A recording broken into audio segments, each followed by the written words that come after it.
আমার একটা close friend আছে, নাম না বলি। তো ওর কথা অনুযায়ী হচ্ছে এই দুনিয়াটা হচ্ছে গিভ অ্যান্ড টেকের সাবজেক্ট। অর্থাৎ আপনি যা দিবেন, অপোজিট পার্সন আপনাকে তাই দিবে। এই জায়গা হচ্ছে ল number 13, when asking for help, appeal to people's self-interest, never to their misery or gratitude. একটু ইন ডিটেল যদি বলতে চাই, আমরা একটা পার্সনের কাছে হেল্প চাইতে গেলে আমরা কি বলি? যে ভাই আপনি আমার এই জিনিসটা করে দেন, স্যার আপনি আমার এই জিনিসটা করে দেন।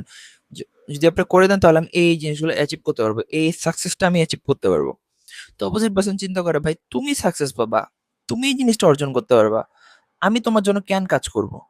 এটা যদি একটু ঘোরায় বলেন এই লর অনুযায়ী, তাহলে কি বলতে পারেন যে ভাইয়া আপনি এই জিনিসটা করে দেন, স্যার আপনি এই জিনিসটা করে দেন, এর বদলে আপনি এই জিনিসটা পাবেন, আমিও পাবো আপনিও পাবেন। দুই জায়গার মধ্যে সেলফ ইন্টারেস্ট, যে আমি যে আপনার জন্য কাজ করব, এই যে মধ্যে আমার একটা লাভ আছে, আমার একটা কমিশন আছে, কমিশনটাকে যে আপনি আপনার জন্য এই কাজটা করলে আমি ওই জিনিসটা পাচ্ছি।